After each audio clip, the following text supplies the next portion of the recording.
Assalamualaikum warahmatullahi wabarakatuh. Hadirin rahimakumullah, jumpa lagi bersama channel ini. Insyaallah sekarang kita akan membahas lagi ilmu nahwu bagian yang ketiga ya kalau nggak salah. Insyaallah kita akan membahas pembahasan ilmu nahwu atau ilmu bahasa Arab ke bagian selanjutnya. Insya Allah kita akan membahas sekarang saya ambil dari kitab Jurumiyah karangan Syekh As-Son Haji. Syekh As-Son Haji ini dari seorang ulama karismatik, seorang ulama yang lahir dari kota Maroko, tepatnya di kota Fas. Dari kitab Jurumiyah dari karangan Syekh As-Son Haji ini, insya Allah kita akan bahas. Bismillahirrahmanirrahim. Wa aqsamuhu salah satun ismun wa fi'lun wa harfun ja'a lima'nan.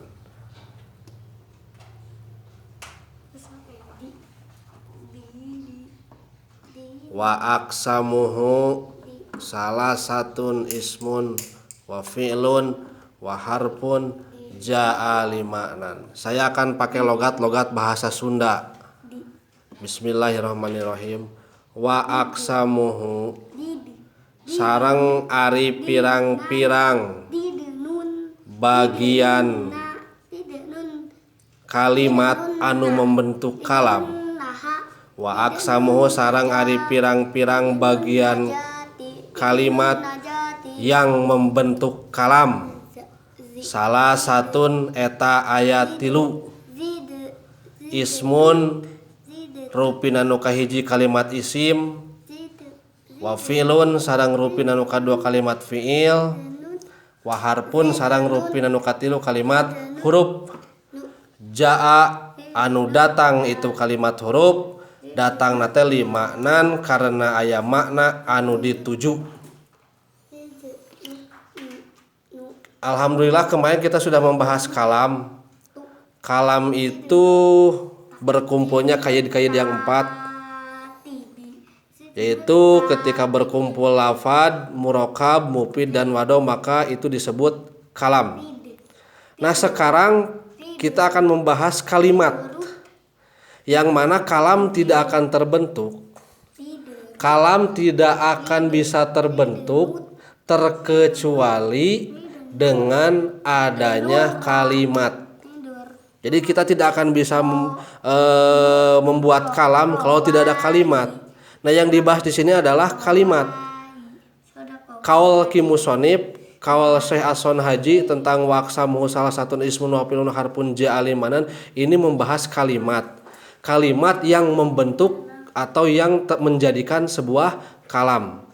Yang disebut dengan kalimat yaitu kalau bahasa Indonesia itu kata. Satu kata berarti itu satu kalimat. Kalimat kalau dalam bahasa Indonesia kan itu kalimat itu satu kalimat berarti mungkin ada beberapa kata. Tapi kalau kalimat secara bahasa Arab, secara ilmu nahwu, kalimat itu adalah satu kata. Itu. Dan dari sini kita akan tahu bahwa kalimat yang akan membentuk kalam ada 3. Satu ada yang disebut dengan kalimat isim. Kalimat isim. Yang kedua ada yang disebut dengan kalimat fi'il. Dan yang ketiga ada yang disebut dengan kalimat huruf. Kalimat atau kata itu 1 kalimat isim, 2 kalimat fi'il, dan 3 kalimat huruf. Apa yang disebut dengan kalimat isim? Kalimat isim itu adalah kalimat yang punya arti. Kalimat yang punya arti namun tidak dibarengi dengan zaman atau tidak dibarengi dengan waktu. Sekali lagi, yang disebut dengan kalimat isim adalah kalimat yang mempunyai arti dan dapat berdiri sendiri namun tidak dibarengi dengan zaman.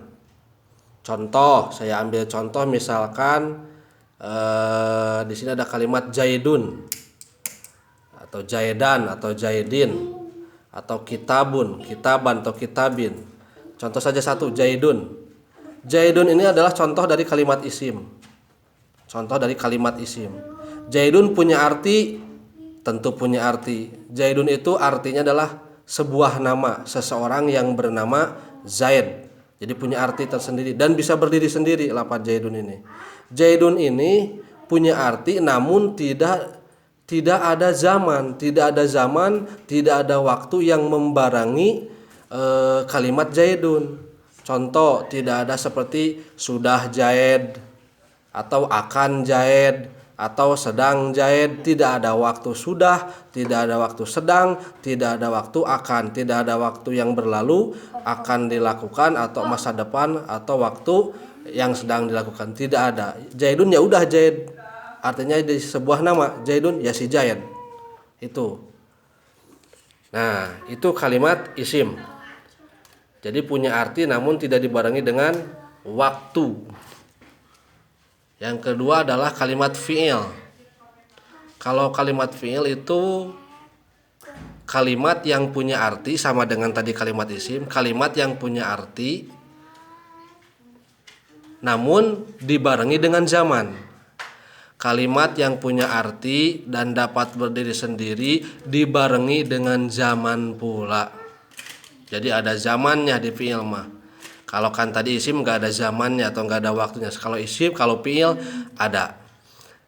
Yang ketiga kalimat huruf.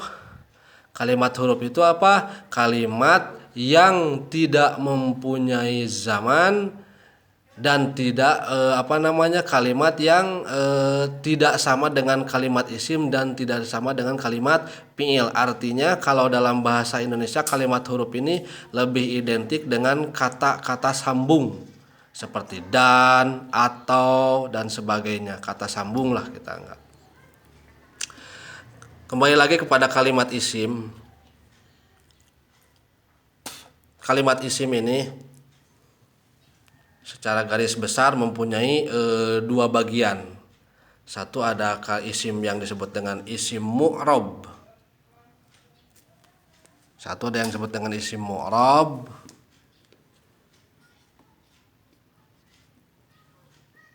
Isim mu'rab, dan yang kedua ada yang disebut dengan isim mabni. Isim mu'rab, isim mabni secara garis besar. Nanti insya Allah akan ada pecahan-pecahannya banyak.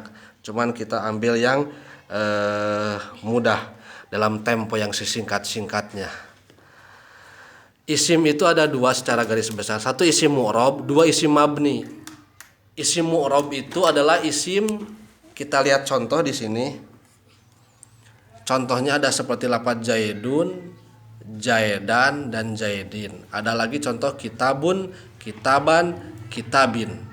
Jadi yang disebut dengan isim mu'rab itu adalah kalimat yang ujungnya itu bisa berubah-ubah. Kalimat isim yang ujungnya bisa berubah-ubah. Itu yang disebut dengan isim mu'rab. Contoh Zaidun. Asalnya Zaidun, ujungnya rofa atau domah, bisa menjadi Zaidan, bisa menjadi fathah, bisa juga menjadi Zaidin. Contoh lagi kitabun. Bisa dibaca kitabun ujungnya domah atau rofa, bisa dibaca kitaban ujungnya menjadi nasab atau fathah, bisa dibaca kitabin menjadi jr atau kasroh. Ini yang disebut isim yang mu'rab, isim yang bisa berubah-ubah ujungnya. Kalau kita kasih alif lam contoh kitabun contoh misalkan jadi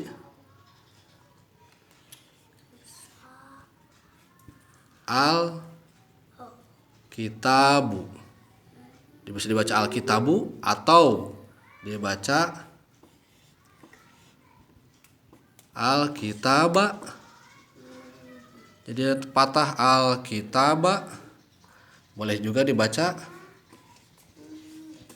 al kitabi, al kitabi ujungnya menjadi jr atau kasroh. Itu isim disebut isim mu'rab. Yang kedua isim mabni. Isim mabni adalah isim yang ujungnya tidak dapat berubah-ubah. Isim yang ujungnya tidak dapat berubah-ubah. Contoh, saya ambil contoh di sini lafaz al-ladzi. Mungkinkah kita pernah mendengar al-ladzu atau al-ladza selama ini? Tetap ya kita pasti mendengarnya alladzi. Kenapa? Alladzi adalah isim yang tidak dapat berubah-ubah atau yang disebut dengan isim mabni. Atau contoh ma kalimat isim, atau zalika kalimat isim, ini juga tidak dapat berubah ujungnya. Maka oleh karena itu contoh lafaz zalika, contoh lafaz ma, contoh kalimat alladzi atau kalimat ma, ini disebutnya isimnya isim mabni, isim yang tak dapat berubah ujungnya. Kemudian pembahasan fiil secara zaman itu ada fiil madi, ada fiil mudhari, ada fiil amar. Fiil madi berarti fiil kata kerja. Fiil itu kata kerja ya. Fiil itu adalah kata kerja, kata yang menunjukkan kata kerja. Dan secara zaman, secara waktu kata kerja ini atau fiil ini dibagi tiga. Satu ada fiil madi, dua fiil mudhari, tiga fiil amar. Fiil madi berarti fiil kata kerja yang di dalamnya mengandung waktu yang sudah berlalu, waktu yang lampau. Contoh fiil madi. Fiil madi berarti pekerjaan kata kerja yang mempunyai waktu sudah berlalu. Contoh di sini ada kalimat doroba. Doroba ini adalah kalimat fiil dan fiilnya fiil madi. Doroba itu artinya sudah memukul. Pekerjaannya memukul dan dilakukannya juga sudah, berarti pekerjaan memukul yang sudah dilakukan. Disebutlah fiil madi atau kata kerja masa lampau. Yang kedua fiil mudhari. Kalau fiil mudhari ini adalah fiil yang mempunyai dua zaman. Yang pertama ada zaman istiqbal. Istiqbal ini adalah zaman masa depan. Yang kedua zaman hal. Zaman hal itu zaman sekarang yang sedang dilakukan. Contoh fiil mudhari zaman istiqbal adalah seperti kita ambil contoh satu aja, yadribu. Zaman hal juga sama. Zaman hal yadribu contohnya, zaman istiqbal yadribu juga contohnya sama. Yadribu berarti kalau menurut zaman hal ini berarti yadribu ini sedang memukul. Atau kalau menurut zaman istiqbal yadribu ini bisa berarti akan memukul. Yadribu bisa berarti dua, sedang memukul atau akan memukul. Jadi tergantung siakul kalam yang dibutuhkannya. Ini membutuhkan zaman hal atau istiqbal. Nanti akan ada pembahasan insya Allah di lain waktu. Yang ketiga adalah fiil amar. Fiil amar adalah fiil yang menunjukkan kata kerja ini menunjukkan kata perintah. Amar ini adalah kata perintah. Dan fiil amar ini secara zaman atau secara waktu mempunyai waktu istiqbal atau waktu masa depan. Contoh sini lafaz idrib. Idrib ini artinya idrib ini artinya kamu harus memukul. Kamu harus memukul atau pukullah olehmu. Kata perintah menunjukkan kata perintah. Ketika kamu menunjukkan kata perintah, pukullah, maka terjadinya mukulnya itu ketika sudah kata-kata idrib, baru akan terjadi memukul. Artinya memukulnya sesudah kata-kata idrib, berarti ada zaman masa depan. Yang terakhir ada kalimat huruf. Kalimat huruf ini kalimatnya atau yang disebut dengan kata sambung ada dua. Satu ada huruf-huruf ma'ani, yang kedua ada huruf mabani. Huruf-huruf mabani, huruf-huruf yang tidak punya makna. Kalau huruf ma'ani, huruf-huruf yang punya makna. Huruf mabani contohnya alif, ba, ta, sa, jim, ha, kho, dan seterusnya. Huruf mabani atau huruf-huruf yang tidak ada artinya. Tapi kalau huruf ma'ani, huruf-huruf yang punya makna. Seperti contoh min, an, lan, lam, fi, dan lain-lain masih banyak. Ini contoh huruf min, an, lan, lam, fi, dan yang lain masih banyak lagi. Ini huruf ma'ani. Dan yang akan dibahas dalam ilmu nahwu atau ilmu shorof adalah huruf-huruf ma'ani atau huruf-huruf yang punya makna. Pembahasan huruf mabani ada, cuman sedikit sekali pembahasan tentang huruf-huruf mabani. Mungkin segitu dulu pembahasan ilmu nahwu untuk ini secara garis besar saja pembahasannya, karena kita belajar di tahap awal untuk pengenalan.